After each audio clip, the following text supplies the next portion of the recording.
Isa na yata sa mga pinakamahirap na maranasan yung ma-depress, yung matinding pagkabalisa at lungkot, at ito ay madalas hindi lang nadadaan sa isang panggagamot, kundi maraming approaches. Dapat may counseling, merong clinical help, at merong mga psychiatric, psychological, emotional, and social factors. At napakarami mga tao nung panahon ng Panginoon may ganitong uri ng karamdaman. Sapagkat ang social inequity, colonialism, yung pahirap ng mga royals sa napakarami mga tao created a lot of emotional imbalances. At yan ang ating ngayong sisikaping unawain at madagdagan ng pagkaunawa natin. Ang pag-aaral natin ngayon, pinamagatan, Chemistry of a Depression, one particular depression. Dear God, thank you that you're God over depression. And we pray that even now you will heal through your words, that your words will comfort us and direct us and give us enlightenment. Teach us, Father. We seek you, Lord, that you will be our teacher, our speaker. Kayo ang maging tunay na mangangaral at gamitin nyo ang lingkod nyo na tungtungan ng inyong paa, instrumento ng inyong pagpapagaling sa aming lahat. At nawa, Panginoon, magandang kalooban mo maghanap sa amin. Heal us, empower us, teach us in the name of your Son, Jesus, who is Lord over depression. We pray. Atin ngayong susuriin yung depression ni King Saul, si Haring Saul. I will be reading sa Tagalog at sa Ingles. Una sa ang bagong magandang balita, Biblia, 1 Samuel 16:14 to 23, yung buod ng kwento. Samantala, ang espiritu ni Yahweh umalis na kay Saul at sa pahintulot ni Yahweh, isang masamang espiritu naman ang nagpahirap kay Saul. Sinabi sa kanya ng kanyang mga lingkod, pinahihirapan kayo ng isang masamang espiritu galing sa Diyos.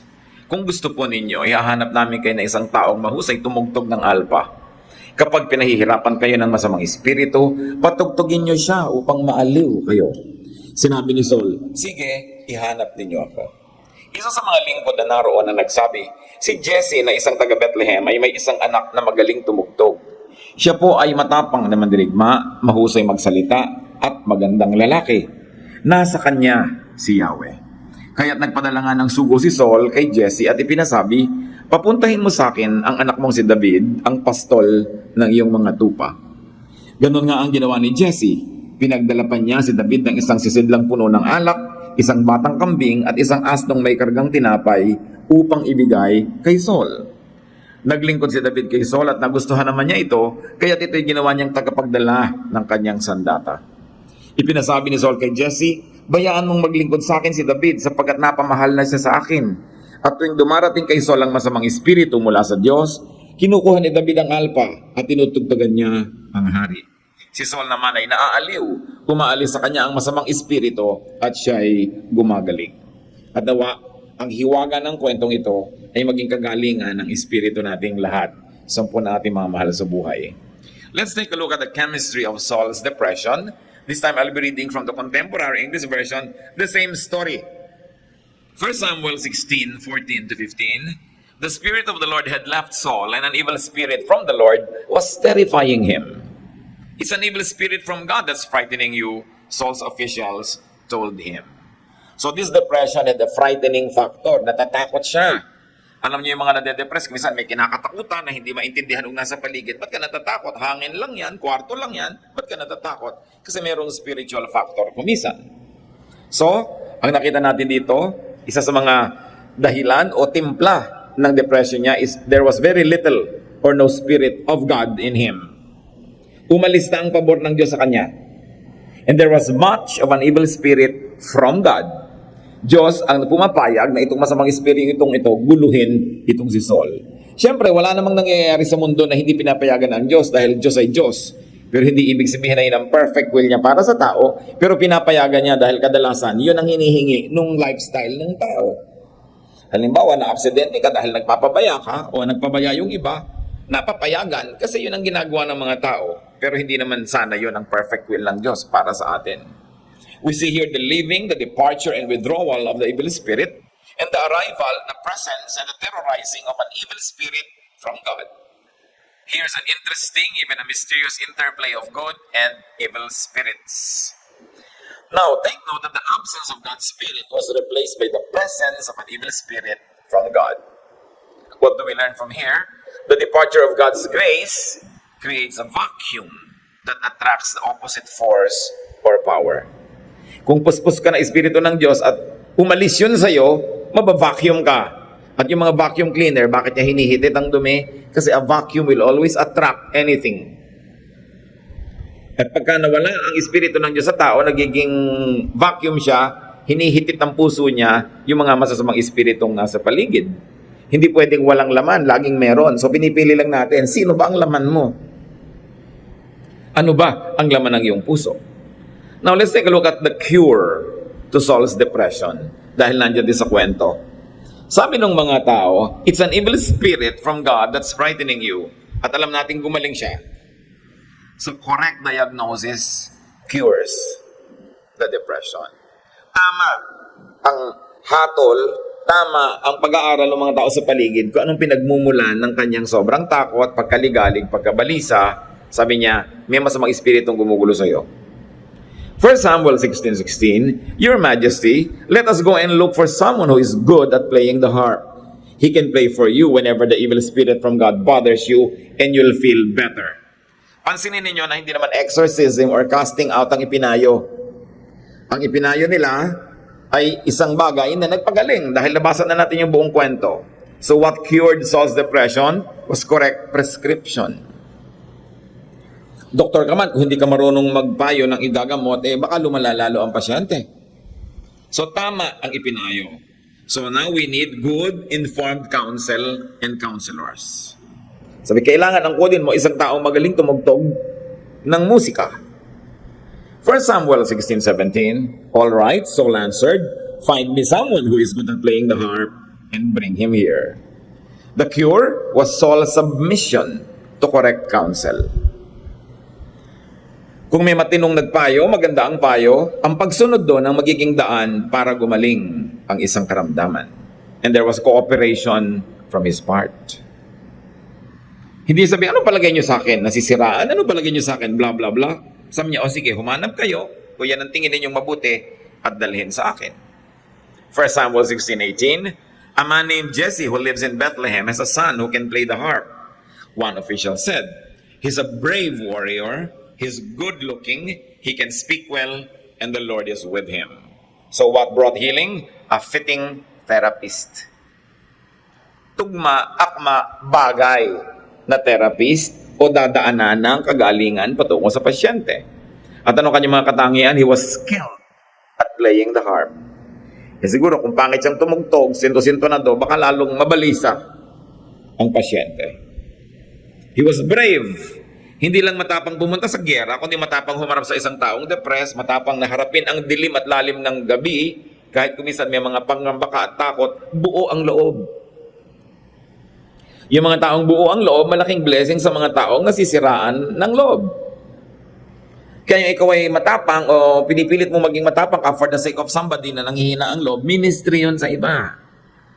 Yun namang nagduduwag-duwag at lalong nagpapakaduwag-duwag na nga, ikaw yung may ministeran, ikaw ang tutulungan tuloy. Kaya pumipili ka, ako ba yung magiging problema dito? Ako ba yung sosolve ng problema? And he was good looking. Siyempre naman, nakakagaling naman yung pagtiningnan mo, nade-depress ka, naaalala mong may Diyos. No? Yung maayos, neat, mabango, no? Neat na malinis, nakakatulong talaga. And someone who speaks well. Meron naman, kukuha ka lang ng blood pressure. Mataas! Ninervyos ka na lalo. Alam niyo, pagkuha ng blood pressure, ministry yan. Pag nakita mo ang taas, sasabihin ng pasyente, mataas-taas ng kaunti, mag-relax kayo at papabayan. Hindi, nakakita na kayo ng gano'n mukuha ng blood pressure? Diba? Dahil sa kanya, kaya namatay yung pasyente.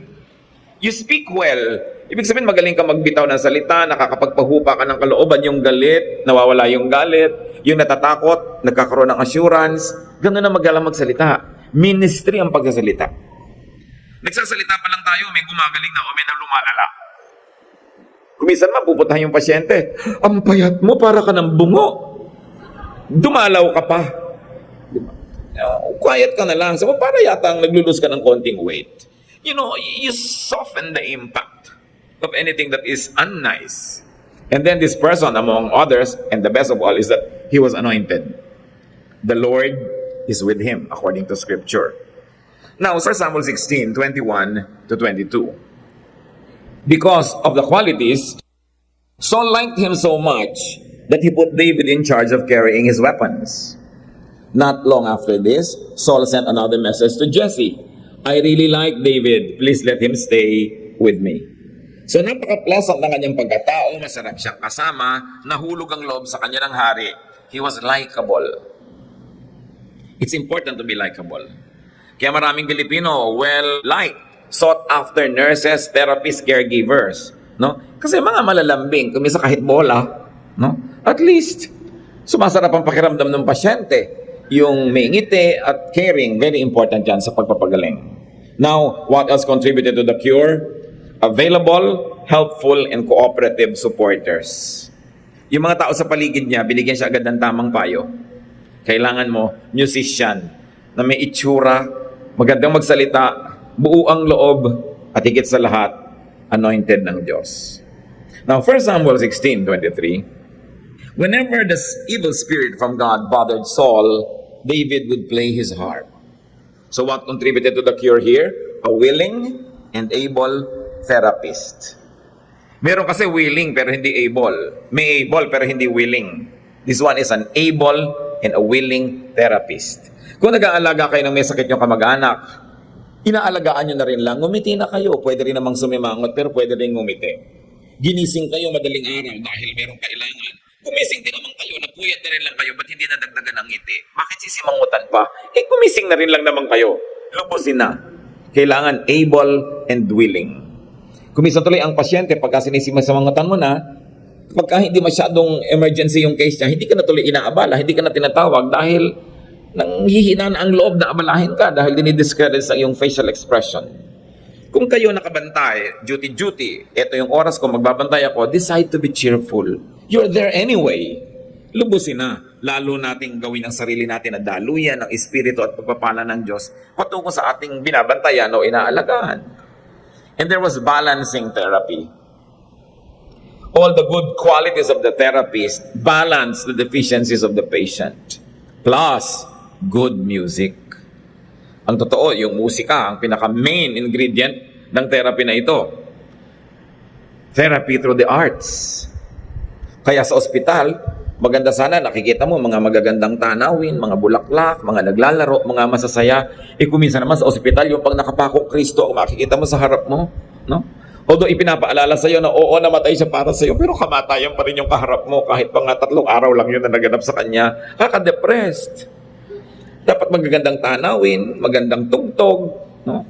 Hindi yung iyakan sa tabi, may namamatay pala sa tabi mo. Nakaka-stress yun.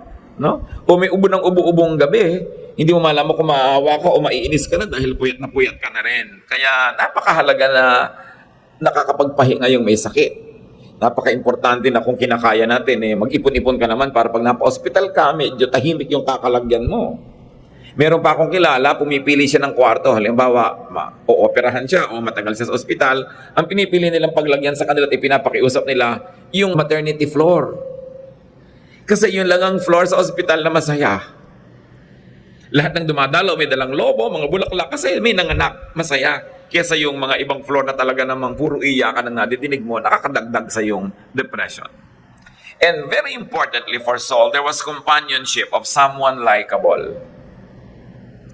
Alam niyo yung companionship, napakalaking ministry para magawa mo sa isang hari, sa isang gobernador, sa isang presidente, sa isang matatawag nating VIP o makapangyarihang tao.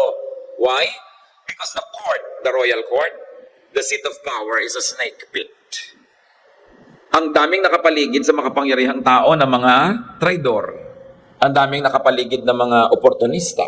Ang daming nakapaligid na ng bobola lang. Tumukuha lang sila na gusto nila. So yung people at the top, those who are isolated, need good, relaxing company. Kung ikaw ay taong makapangyarihan, sa yes mo o sa no, nabubuo na sisira ang mga pangarap. Sa yes mo o sa no, nagkakapera yun, nawawalan yun ng pera, napopromote yun, nade-demote yun.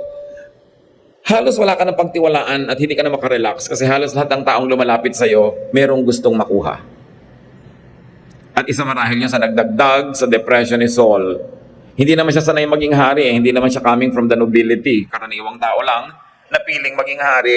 Tapos biglang nawala yung mga malalapit ng mga kaibigan, nalagay siya sa royal court, naligid siya ng mga general, naligid siya ng mga ministro, na may kani-kanyang mga agenda sa buhay, na-isolate ang mga taong makapangyarihan. Kaya kung ikaw ay kabilang sa mga mangilan-ngilan na at is siya sa'yo, ministry yun. At yun ang nangyari, nahulog ang loob nitong si Saul kay David at is na siya. Kaya sabi niya sa tatay, o huwag mo na munang tatawagin pabalik ha, dito na muna siya, napamahal na sa akin. At yung ministry pa lang ng presence doon ni David, tumutulong na para gumaling si Saul. Kasi nakakapagtiwala siya to the point na yung si David na pinagdadala niya ng kanyang mga sandata. Yung may weapon mo na hawak ng iba tapos katabi ka na pwedeng gamitin laban sa'yo, pagtitiwala yun. Yun lang ikaw ay napagkakatiwalaan, kahit wala ka pang ibang ginagawa, nagmi-minister ka na, kasi nakaka-relax yung may nasa sandalan na pagkakatiwalaan. He was not a threatening companion. Hindi katulad ng iba, nandun lang, tapos pag may nadinig, ipapamalita sa iba. O kaya, nandun lang para may hingin, o nandun lang para magsumbong, o manira sa iba. Kaya yung mga taong matataas ang mga katungkulan sa buhay, mga ano yan paranoid. Pag may nadidinig, halos ayaw maniwala. Ano kaya ang gusto niya? Bakit siya lumalapit sa akin? At sa nagre-regalo, anong pabor ang hihingin niya nakapalit nito? Ba't niya hinihingi ang cellphone ko? Baka ipamigay niya sa lahat, as lahat tatawag na sa akin. This kind of things. Iba siyempre yung psychology of those people who are at the top. And unless you get to the top, you will never understand it. Ngayon, si David, naunawa niya yun, nakapag-minister siya.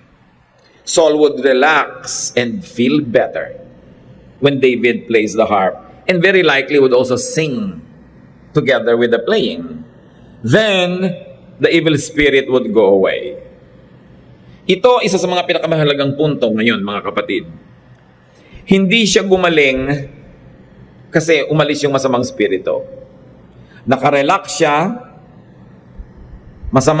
yung masama niyang pakiramdam ay bumuti, at dahil doon, umaalis yung evil spirit. Hindi umalis muna bago bumuti ang kanyang pakiramdam. Hindi siya aalisan nun. So what cured was Saul's relaxation and good feelings.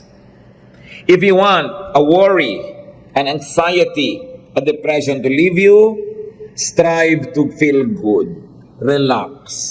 Kasi ang masasamang espiritu, hindi pwedeng tumira sa puso na relaxed. Ayaw nila doon. Parang yung ipis, ayaw niya sa malinis na sahig. Pag may ipis sa bahay mo, maruming sahig, period. No? Dahil kung malinis yan, hindi yan titirhan ng ipis. Ngayon, ang masamang espiritu, ayaw niyang tumira sa malinis, payapa, tahimik, relaxed. Ang gusto niya yung naguguluhan ka, mainit ang ulo mo, nalilito ka, nagmamadali ka, gusto kang tirhan. Yung lagi ka na lamang nagalit, lagi ka nagsiselos, lagi ka na lamang na nakaangel, gusto kang tirhan. So, ang naging ministry was to make Saul feel relaxed. And once he was relaxed, the evil spirit left. Huwag yung umalis ka dyan, masamang espiritu, umalis ka dyan. Hindi, mag-relax ka, alis yun. The evil spirit from the Lord departs when and after Saul relaxes and feels better, not before. Isang malaking ministry na pag-relaxin mo ang kapwa. At isang malaking panggugulo sa tao, yung galitin mo siya, guluhin mo siya, sinisira mo yung kanyang kapayapaan, at pag sira yun, naiimbita ng kanyang kasiraan yung masamang espiritu. Kaya nag-iingat ka. Kailangan mo ba sabihin ng isang bagay, makakagalit lang naman, wala rin naman mangyayari? Huwag na, hayaan mo na lang siyang tahimik. Kailangan pa ba siyang takutin ngayon? Ang saya-saya ng party, ang saya-saya niya, bihibihira magsaya. Nabalitaan mong merong nasunog na bahay ang kamag-anak niyo doon sa Matnog. Sa kalagitaan ng party, sasabihin mo pa, nasunog ang bahay niya, Isabel. Sunog na. Sunog na, tapok na. Ba't mo pa sinabi sa akin, hindi na lang mo pinatapos tong party na to? Ngayon lang ako sumaya, pinutol mo pa agad. Ngayon, kung ako yung bumbero, ako papatay ng apoy, sige sabihin mo kahit gitna ng party. Pero wala na akong magagawa. Why spoil my fun? Marami kasi mga tao hindi marunong magdala ng access. May access ka to someone's ears. Anong ginagawa mo? Do you agitate the person? Kaya sabi sa Desiderata, avoid loud and aggressive persons. They are vexations to the spirit. Iwasan ninyo yung mga taong lagi kayong ginagalit, tinatakot, binibigyan ng mga masamang balita. Lalo't wala naman kayo magagawa para solvein yung masamang balita na yon. Better not to know. Or better not to know at this time. Why can it not wait? So what are the possible causes of Saul's depression? And this time, i-apply natin sa buhay natin o sa mga mahal natin sa buhay na pwedeng nade-depress. Paul had humble beginnings that we had already mentioned. Wala namang hari dati sa Israel. Yung mga Israelites lang were asking for a king. Sabi ng Diyos, kung talagang gusto nyo, bibigyan ko kayo, pero hindi sana yan ang perfect will ko para sa inyo. At nung may nagpunta kay Saul, dahil nominee na siya na maging hari, sabi niya sa 1 Samuel 9:21, "Why are you telling me this?" Saul asked, "I'm from Benjamin, the smallest tribe in Israel. My clan is the least important in the tribe." Galing na siya sa pinakamaliit na tribe at yung pamilya niya, galing pa sa mga pinakawalang sinabi doon sa tribe na yon. Sa inyo, ba't mo sinasabi sa akin ang mga bagay na yan? Hindi ako pwede maging hari. Simpleng tao lang ako. Yun ang pinanggalingan niya, tapos bigla siya naging hari. Anong possible na maging resulta nun? Disorientation. A sudden change of position or orientation. Kaya yung mga dating hindi sikat, naging star, hindi makaya, nagda-drugs. Hindi nila makaya, nadidisorient. Yung mga dating wala, biglang yumaman, nabubuang. Hindi nila kaya. Yung biglang naiiba ang sitwasyon mo sa buhay, kahit pa sabihin mong yumaman ka, naging makapangyarihan ka, sumigat ka, hindi laging mabuti ang bunga.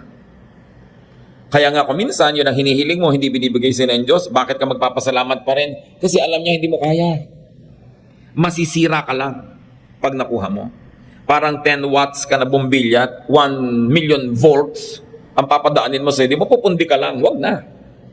At yan, isa sa mga nangyari sa kanya yan. It's possible that it was a sense of disorientation. Ano pa ang mga nagdagdag sa buong buhay niya kaya he lived a life of depression? 1 Samuel 18:6-8. David had killed Goliath. The battle was over and the Israelite army set out for home. Si Saul ang hari, si Goliath, challenge silang lahat, walang lumaban. Si David lang na binatilyo ang lumaban at napatay niya si Goliath. As the army went along, women came out of each Israelite town to welcome King Saul. They were singing happy songs and dancing to the music of tambourine and harps. They sang, "Saul has killed 1,000 enemies, David has killed 10,000 enemies." This song made Saul very angry, and he thought, they are saying that David has killed 10 times more enemies than I ever did. Next, they will want to make him king. So another possibility why he became depressed, jealousy and envy. Nagselos na siya kay David, nainggit pa siya sa mga accomplishment. Ito naman kasing mga babaeng ito, ang dami-daming makakanta. Di ba? Sila ang pinagmulan ng gulo na to eh. Saul, the king, has killed his 1,000. David has killed his tens of thousands. Di ka nga ba may insecure nun? Maraming ganyan mga kapatid ha. Di ka man nainggit sa kapatid mo, may bahay na, ikaw wala pa. Yung mga ganyan mga pinsan. Sa office, na-promote na naman si napag-iwanan ka na. Una ka pa dito dyan. Yung mga ganon, mga agents from hell. Dadating sa'yo, guguluhin ka, magiging uneasy ka, unhappy, jealous, and envious. Sabi mo sa akin, masamang espiritu, lumayo ka sa akin. Pag kami nang gaganyan sa inyo, dahil yun ang masamang espiritu. Nagsusulsol, nagpapainggit sa inyo. No? So, jealousy and envy can destroy a personality. 1 Samuel 18:1-4, from the New International Version, this particular verses. Si Jonathan, anak ni Haring Saul, crown prince, dapat siya ang magmamana ng trono, naging matalik na kaibigan pa ni David na pinagseselosan ng anong ama niyang hari. 1 Samuel 18:1-4, Jonathan became one in spirit with David, and he loved him as himself. And Jonathan made a covenant with David because he loved him as himself. Jonathan took off his robe he was wearing and gave it to David, along with his tunic and even his sword, his bow, and his belt. Heto si Haring Saul, may anak siya si Jonathan, dapat yun ang magmamana ng kaharian. Heto si David, naiinggit na nga si Haring Saul, ibinigay pa nitong anak na Jonathan yung lahat ng symbols of royal office. Ibig sabihin, willing na willing si Jonathan na si David ang maging next king, hindi siya. Ibinigay niya yung mga espada niya, mga balabal niya na sagisag ng kanyang pagiging crown prince. Anong mararamdaman mo ngayon na itong sarili mong anak hindi mo kakampi at kakampi pa nitong taong sa palagay mo ay aagaw ng trono mo? So what contributed to the depression? Isolation and separation from people who mattered. especially family. Marami pong mga tao ngayon na de-depress kasi kahit may pamilya, ang feeling nila isolated sila and separated kasi hindi sila paborito, hindi sila mahal, hindi sila binabate, hindi sila nireregaluhan. Nadadagdagan yun over time hanggang mapuno yung puso ng laso ng feeling of isolation and separation. Kaya tayo may pananagutan din not to make people, especially those we have an obligation to be close to and to love, kasi pamilya natin, we should not make them feel isolated. They could be depressed. Ito naman pamilya ni David. Siyempre, isa pang anak na babae, napangasawa pa ni David. Itinago pa ngayon itong babaeng ito sa tatay niya, yung kanyang asawa, nung hinahabol at gustong saktan, parang wala nang kakampitong si Saul. So biglang tingin, para siyang kontrabida, pero ang totoo, biktima siya dito. 1 Samuel 20, 30-31, Saul was furious with Jonathan and yelled, "You're no son of mine, you traitor. I know you've chosen to be loyal to that son of Jesse. You should be ashamed of yourself, and your own mother should be ashamed that you were ever born. You'll never be safe and your kingdom will be in danger as long as that son of Jesse is alive. Turn him over to me now. He deserves to die." Alam niyo yung ginawa ni Jonathan? Ibinisto yung tatay niya. Gusto kang patayin ng tatay ko. So magtago ka na. What would the father feel? Abandonment anxiety. Everybody was leaving him. Kumisan meron tayong ganong feeling eh. Yun lang asawa mo mag-a-abroad, meron ka abandonment anxiety. Lalo hindi ka sure kung ikaw pa talaga yung mahal. O kaya yung anak mo, mag-aasawa, ang feeling mo, iiwang ka. O kaya napamahala sa iyo ang isang kaibigan, mag-a-abroad pa. Lalo tayo ngayon, 10 million OFWs. Everybody is having a sense of abandonment. Gusto man o hindi gusto nung umaalis, yung pa rin ang ending, naiiwan ka. Pwede ka talaga ma-depress dyan. Yung naglalakad ka sa breakwater. O kaya ay nagtitirintas ka, samantalang wala kang buhok. Nakatingin ka lagi sa mga lumulubog na araw. Nangyayari yan, lalo sa maraming paghiwa-hiwalay. What could cause depression? In Saul's case and in ours, constant negative emotions. Kaya pag negative ang emotion nyo, mga kapatid, change the equation. Halimbawa, di ba? 3 plus 1 equals 4. Right? Ayaw nyo ng 4. Bakit 3 plus 1 ang 3 plus 1 kayo? Di magiging 4 din yun. Gawin yung 3 plus 2, 5 plus 7, para huwag maging 4. Ngayon, kung may ginagawa kayo, lagi ang nagiging ending, nalulungkot kayo. Titingnan nyo yung mga picture, nalulungkot kayo. No? Mag-iisip kayo, malulungkot kayo. Mag-iisa kayo sa kwarto, makikinig ng tugtog, malulungkot kayo. Palitan nyo para hindi lungkot ang ending. Change the equation. Huwag kayong gumagawa nung nagpapalungkot. Huwag kayong mag-isip nung nakakatakot. Meron pa nga akong nakausap, gusto daw niya i-cremate siya. Sabi ko, naman kailangan i-cremate, pwede ka namang ilibing. Kung buhay pa ako, di nakulong ako doon sa Ataol. Pati yan inaalala mo. 5 araw ka na nga nakaburo, umaasa ka pang buhay ka pa. Pero, hindi ko nang pwede sabihin, huwag niyang isipin, naiisip niya eh. Right? So, dapat ikaw magdisiplina sa sarili mo na huwag mong isipin ang mga bagay na yan. Pag may dumarating sa iyong espiritu na nakakatakot, nakakanervyos, nakakalungkot, palayasin mo agad. Change your thought. Change the channel. Lumabas ka ng bahay, mag-jogging ka. Kumanta ka, maligo ka, mamalansya ka, do something, change the equation. Hindi mo pwedeng alagaan yung lungkot kasi talagang hindi ka niya naiiwan. Kung nalulungkot ka, kung nag-iisa ka sa kwarto, di magsama ka. Walang tao, magsama ka ng mga manok. Kahit sino, magsama ka dyan. So, basta ibahin mo dapat. Huwag kang papayag, kapatid, na yung negative emotion mo nakatira sa'yo. Palayasin mo yan. Kasi sisirain ka niya. But the cause of depression, especially in Saul, was the departure of God's Spirit and favor. Which is probably not what we experience naman. No? Yun ang mga nauna. Genesis 6, 5 and 3. The Lord saw how bad the people on earth were and how everything that they thought and planned was evil. Then the Lord said, I won't let my life-giving breath remain in anyone forever. So may pagsasawa din ang Diyos.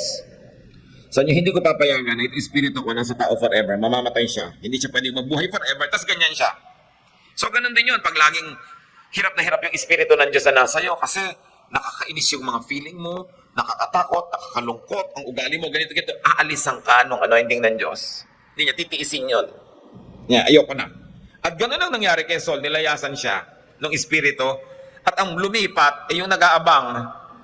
Sabi niya, umalis lang dito ang espiritu ng Diyos, ako lilipat dito eh. Nilipatan nga. Tuwing inaalisan siya nung anointing presence. Hindi naman permanent eh, may mga moment lang na nawawala yun. Parang tayo din yung lungkot na parang kumisan hangin na dumadapo lang naman.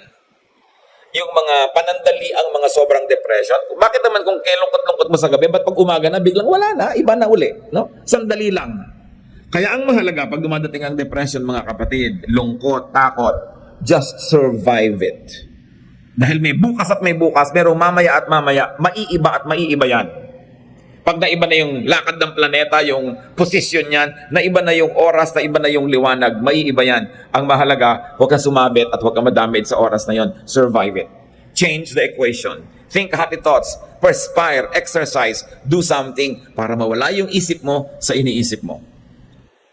Lesson dyan mga kapatid, para hindi tayo alisan nung presensya ng Diyos na yon, we should make our heart and mind a suitable temple or sanctuary for God's Spirit. Di ba nililinis mo ang bahay pag may bisita, nililinis mo ang ospital pag may pasyente, linisin mo ang isip mo para yung Diyos doon magtira. Kasi ayaw niyang tirhan yung marumi. Alam nga namang magustuhan niya yon. Could you or someone close to you be depressed? Could you or someone close to you be a candidate for depression? Ang dapat gawin, check your chemistry. Like we check the chemistry of Saul. Is there little or no Spirit of God? You know what you should do. Is there much of an evil spirit from God? You know what you should do. Be filled with God's Spirit. Ephesians 5:18, don't destroy yourself by getting drunk, but let the Spirit fill your life. Punuin mo ang puso mo, ang isip mo ng Espiritu ng Diyos, salita ng Diyos, mga awiting maka-Diyos, mga isiping malinis, mga hangaring maganda, lalayasan ka ng depression. Do not leave space for evil. Ephesians 4:27, don't give the devil a chance. Listen, brothers and sisters. Tuwing galit ka, nagsiselos, naiinggit, stressed, tensed, you are giving the devil the chance. Kaya sabi, malapit ako magalit. Teka muna, magre-relax ako. Hindi ako magagalit. Kasi pag nagalit ako, sasamantalahan ng dyablo.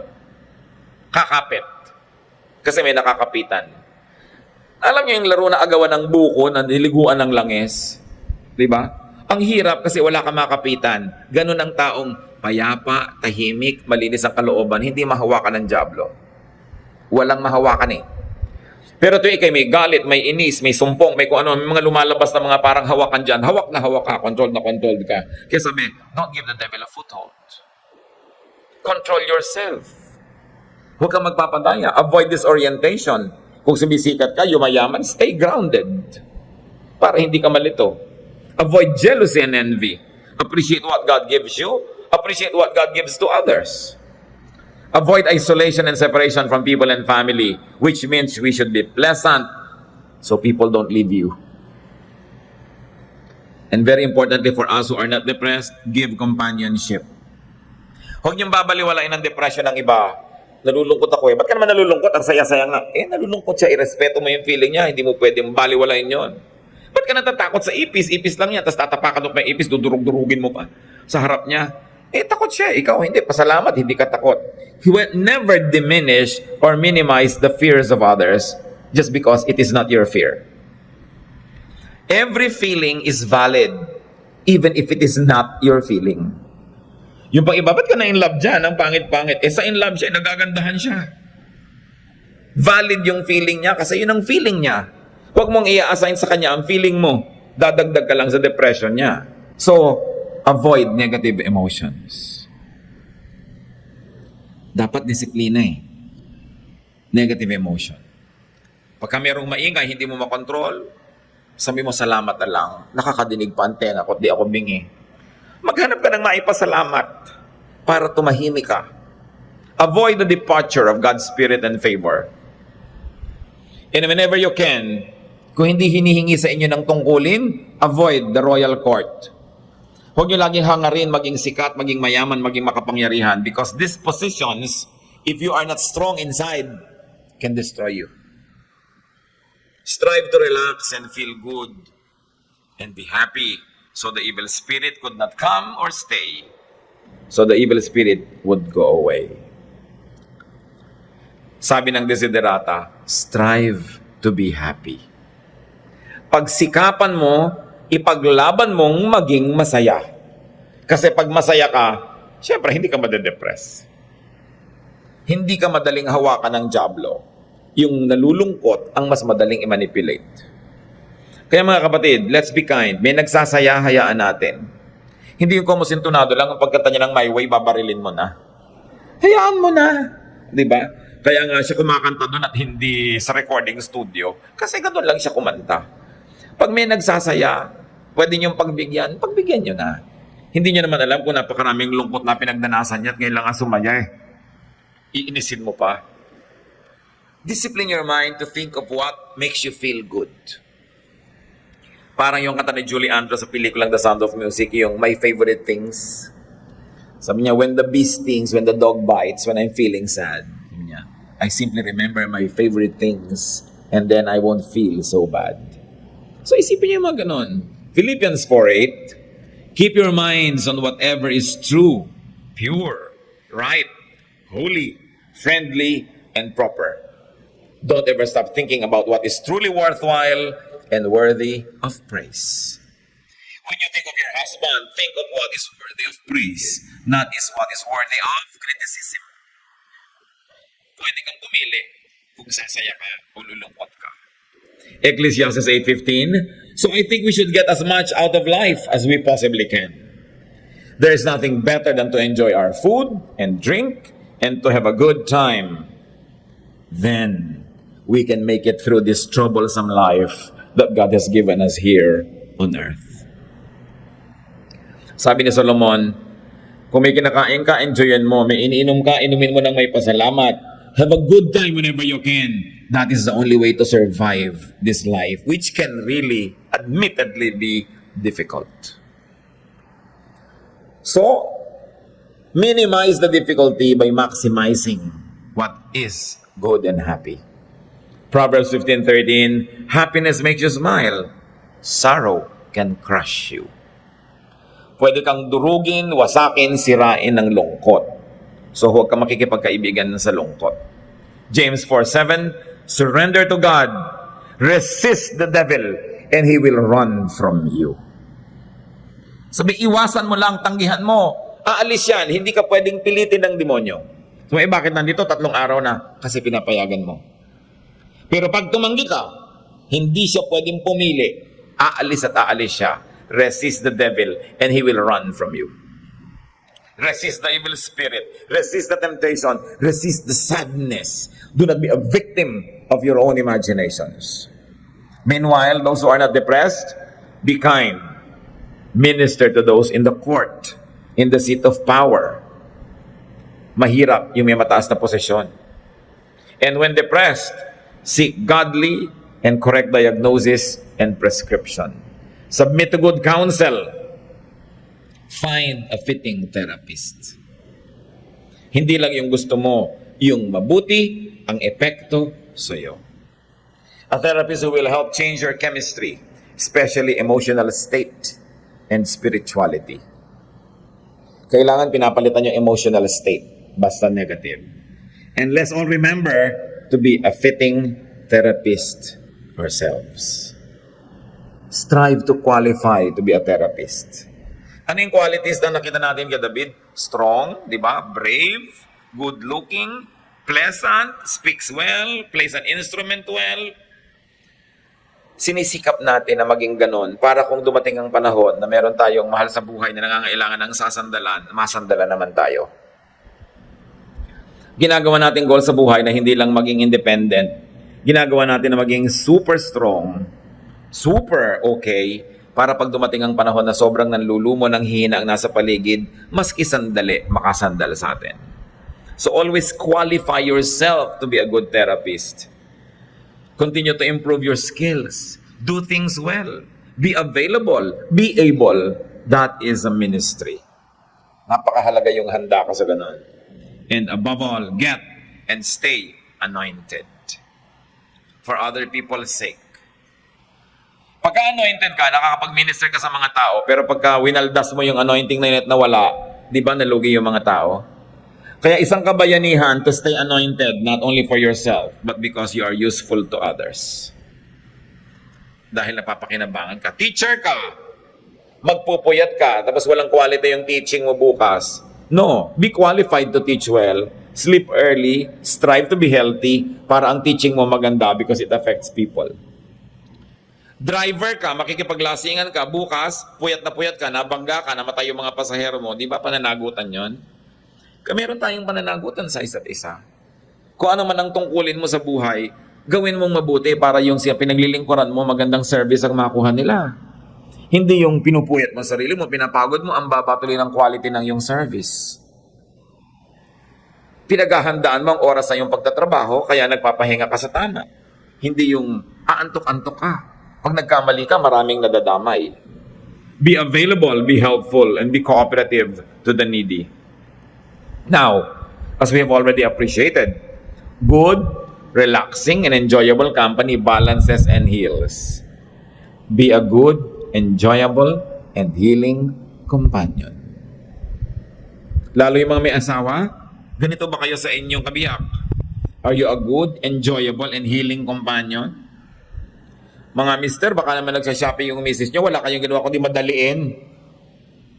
So hindi kayo enjoyable kasama nun. Mabuti sana kung minamadali nyo, eto na lang ang 100,000, mamili ka ng lahat ng gusto mo dyan, umuwi na tayo. Ang liit-liit ng pera, naghahanap ng mura, minamadali mo. Di ba? Kung malaki ka, magbigay, magmadali ka.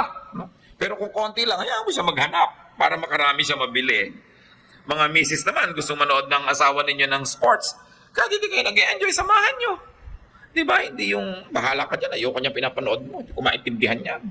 So, kailangan enjoy kayong kasama. At para maging mangyari yon, nag-aaral kayo, nag-i-improve kayo ng mga skills nyo, you get interested in the interest of your loved ones. Kasi ministry natin yon, hindi tayo nabubuhay para lang sa sarili. Kailangan meron kang ginagawa para lalo kang maging kaibig-ibig, kaakit-akit, kanais-nais na kasama. Ministry yon.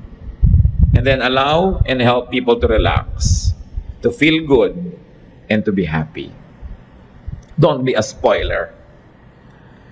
Yung kasiyahan niya ngayon, tawa siya ng tawa. Yung lakas at kapahingahan na nakuha niyo doon, malay niyo, yung kailangan niya para harapin yung marami palang trahedyang darating bukas. So hayaan niyo na lang siya maging masaya. Ipagdiwang tuwing merong kakayahang magsaya ang tao, sapagkat ang mundo'y bayan ang hinagpis. Maraming sukat ikalungkot. So kung hindi ka malungkot, i-celebrate mo. Hindi ka na nga malungkot, i-invento ka pa ng lungkot. Ano pang gagawin mo kung talaga malungkot ka na? Kailangan dinidisiplina ang sarili. John 10:10, the Lord said, I came that you might have life and have it abundantly. To have it to the full. Sabi niya, come to me all of you who are tired and heavy laden, I'll give you rest. My yoke is easy, my burden is light. Yun ang kalooban ng Panginoon para sa atin. And knowing that, alam natin kung anong foreign matter in our lives. Sadness, fear, depression, worry, jealousy, anger, envy. Lahat yan foreign matter dapat tanggalin. Resist the devil and he will run away from you. Ama namin Diyos, salamat sapagkat kayo nagmamahal sa amin. Salamat dahil napakarami kasaysayan sa Biblia na pwede namin kapulutan ng aral. Kung sino man sa aming kalagitnaan ngayon ang may depression, inip, lungkot, pag-aalala, pagkabalisa, in the name of Jesus, we reject all this and teach all of us, O Lord, to do what is practical so that by our lifestyle and attitude, we will drive away evil spirits from our lives. Turuan mo rin kami, Lord, na maging sensitive so we can minister to others who are depressed. And when there's reason to be happy, allow us, Lord. Teach us, give us the wisdom to celebrate. And to celebrate with others. Father, lead us, heal us, and make us instruments of healing. Magbulay-bulay tayo sa mandali, namnamin ang kabutihan ng Diyos, at hanapan ng personal application ang mga katuruang ito.